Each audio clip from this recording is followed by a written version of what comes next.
In this boy, we will see the Gower sign or the Gower maneuver. This boy is suffering from Duchenne type muscular dystrophy, also termed as pseudohypertrophic muscular dystrophy. Note the hypertrophic calf muscles and the lordotic posture. When I ask the child to get up from a squatting position, he first gets on to his hands and knees. Then he takes weight of the body on his hands and extends the knees. Now he climbs on his legs, lifting the trunk up with his hands placed progressively over the knee and the thigh. Once the trunk is raised, he balances himself by attaining lordosis. Let us watch again this boy with severe, that is advanced stage of pseudohypertrophic muscular dystrophy. The characteristic way in which the boy gets up, climbing up on his own legs, is called Gower maneuver or the Gower sign.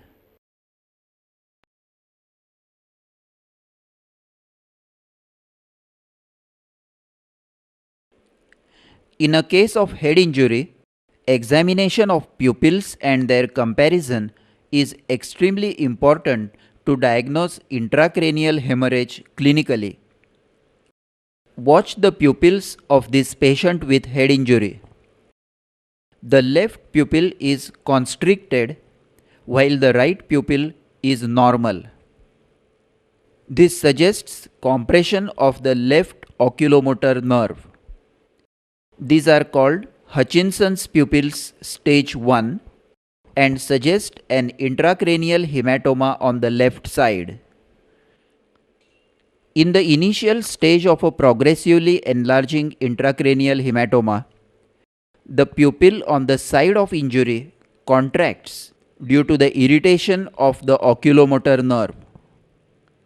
In the second stage, pupil of the side of injury becomes fully dilated and fixed, not reacting to light, due to paralysis of the oculomotor nerve, while the pupil on the other side contracts due to compression of the opposite oculomotor. In the third stage, pupils of both sides become dilated and fixed. These are Hutchinson's pupils. Dysphasia or aphasia is a cerebral disturbance of speech in which there is a disturbance in the production of speech or in comprehension. To understand aphasia, we must understand speech. Speech has two components: expression of the thoughts in the form of speech or writing, and reception of others' thoughts by understanding the words that are heard or read. So, aphasia may be expressive, that is motor aphasia, or receptive, that is sensory aphasia. In motor aphasia, there is inability to speak out the thoughts or write them down in words. The thoughts are there, but the patient cannot express them either by speech or by writing or by both. In sensory aphasia, the patient is unable to understand spoken or written words. Note that the patient can hear what you can say, but he cannot make a meaning out of it, as would happen to you if you hear or read a sentence in a language that you do not understand. You can hear it, but you cannot make a meaning out of it. Now we will see a patient who has expressive aphasia of speech or pure word muteness. When I ask a question to this old man who has had a stroke with left hemiplegia, note the weakness in the left arm. He understands the question and has an answer ready in his brain. But when he tries to answer, he is unable to speak out and he is only uttering some meaningless sounds. Then he suddenly bends down, and what does he do? He is writing on the floor the correct answer to my question. That is, written speech is not affected. When I gave him a paper to write, He could write down everything that he wants to tell. When I gave him simple orders like show the tongue or show the teeth, he obeys immediately. That is, there is no problem with the reception and understanding. So, this is expressive aphasia of speech or pure word muteness.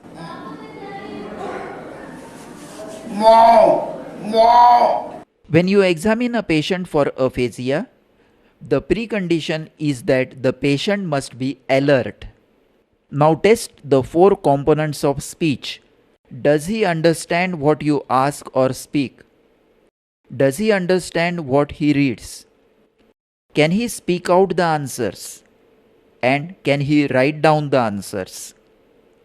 When the lesion is in Broca's area, all the four functions may be lost, which is termed as global aphasia.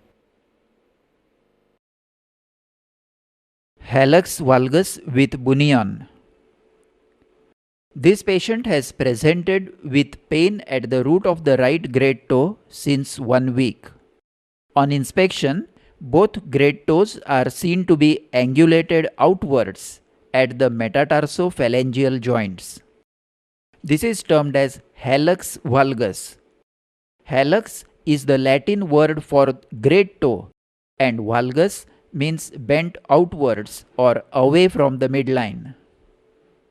It is usually congenital and usually bilateral.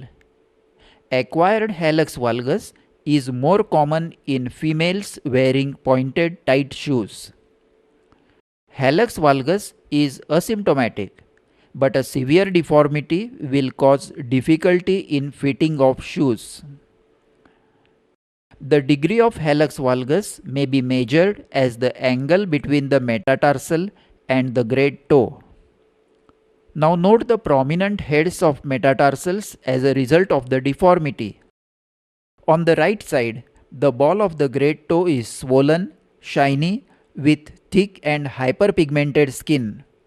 This is due to an inflamed adventitious bursa which develops due to friction and pressure against the footwear. This bursa is termed as bunion. So this is a bilateral hallux valgus with bunion on the right side. In the next case, the right foot shows hallux valgus. In this patient, we can see the other associated features of hallux valgus.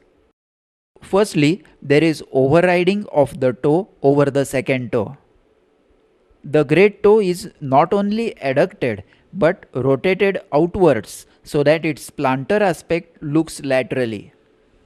The second toe shows hammer toe deformity. Note that the middle phalanx of the second toe is pointing downwards and the tip of the toe touches the ground. This is a hammer toe. Lastly, test the toe movements which I have not demonstrated here.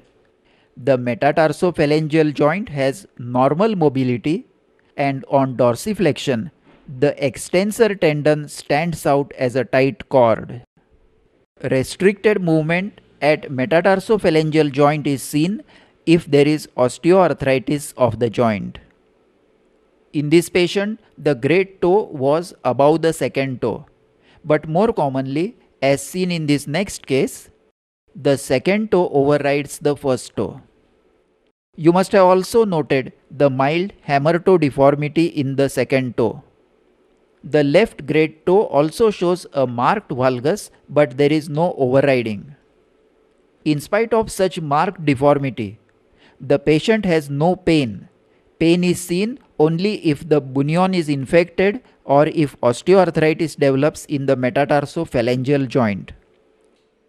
So this was bilateral hallux valgus. In this patient, the middle and ring fingers of the left hand are joined together. This is termed as syndactyly. The flexion and extension movements of the fingers are normal and functionally there is no deficiency. However, for cosmetic reasons, the patient may opt for separation of the fingers. Syndactyly is termed as simple if it involves only the soft tissues, and complex if the bones are involved. In this patient, the terminal phalanges are bent towards each other and cannot be moved independently. The X-ray shows that the bones are closely opposed with a fibrous joint between them. So this is a complex syndactyly. Syndactyly commonly involves two adjacent fingers, but sometimes it may affect more than two. In this patient, we can see syndactyly of three fingers, middle, ring and little. Also, it is affecting both hands. Syndactyly may affect multiple limbs, in which case often it is bilaterally symmetrical. In the next patient, you can see syndactyly of great toe, second and third toes. Syndactyly of the smaller toes does not merit any treatment. However, syndactyly between great toe and second toe usually needs to be separated to facilitate the use of chappals and suitable footwear. This was syndactyly or joined fingers. Observe the swelling over the sole of this patient. There is a diffuse, hard, subcutaneous swelling in the central part of the sole with multiple sinuses. This is a typical lesion of Madura mycosis or Madura foot. It is a chronic infective granuloma caused by a group of fungi like Nocardia madure, Streptomyces madure and Madurella mycetomae.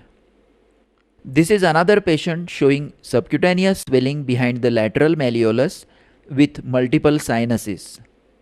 Note the thickening of the tissues as compared to the normal right leg. The infection is usually seen over the feet in persons walking barefooted. The organisms abound in fields and road dust and they gain entry into the body through thorn pricks. Initially, a hard, painless subcutaneous nodule develops to which the skin is fixed. Later, vesicles appear on the skin which burst to form sinuses. The sinuses discharge serosanguinous fluid with granules. This is a slide with the discharge from the first case. Note the white granules. White and black granules indicate infection by Madurella mycetomae, which is usually limited to the subcutaneous tissues and has a good prognosis. Yellow and red granules indicate Nocardia group of fungi, which invade the deeper muscles and bone early, so complete surgical resection is difficult. In the next case, we can see swelling over the dorsum of the right foot with hyperpigmented skin, multiple scars and sinuses. Note the overall thickness of the foot and filling of the concavity of the plantar instep. The X-ray shows erosion of the second metatarsal with multiple punched out cavities giving honeycomb appearance. Bone is affected quite early in nocardia infections. However, Madura mycosis does not have lymphatic spread and it does not affect tendons and nerves.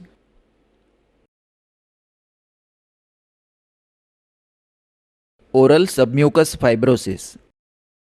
Now we are going to see 3 cases of oral submucous fibrosis with varying degrees of restriction of jaw opening. This patient shows the typical white color of submucous fibrosis over the palate, behind the molars and over the cheek mucosa. There is white discoloration of the tongue mucosa also.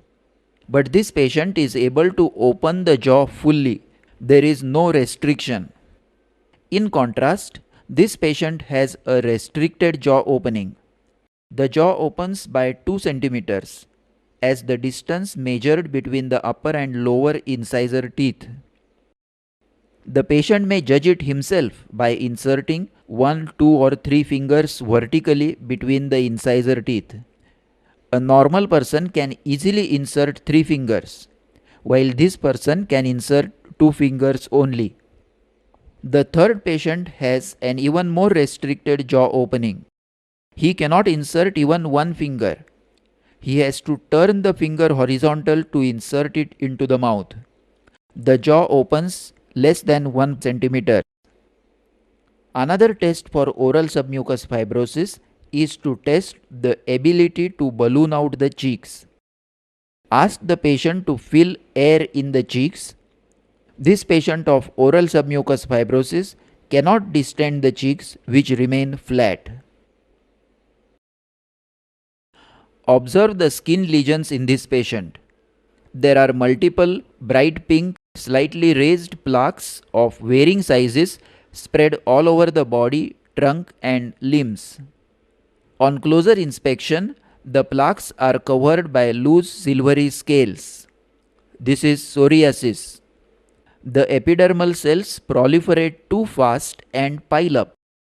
The excessive keratin which is produced forms the typical loose silvery scales. It is associated with dermal inflammation, which is predominant in this patient, seen as bright pink and raised plaques. The scalp is usually affected in psoriasis, and if you suspect psoriasis, you should always examine the scalp for the scaly lesions. You should also examine the nails for pitting and onycholysis, and examine the distal interphalangeal joints of the fingers for psoriatic arthritis. This is a case of varicose veins with varicosity of the long saphenous vein. Inspect the ankle. There is a network of fine venules just under the skin around the medial malleolus, ending under the thick skin of the heel. This play of venules is called ankle flare or venous flare. It is associated with tissue edema, seen as fullness behind the medial malleolus, flattening the concavity between the medial malleolus and the tendo achillis. Ankle flare is usually seen around the medial malleolus, occasionally on the lateral side. It indicates incompetency of the ankle perforators and is a precursor to varicose ulcer. Dermatitis, hyperpigmentation, and venous ulcer follow if neglected. The treatment is use of proper varicose vein stockings or elastocrep bandage during daytime and limb elevation at night.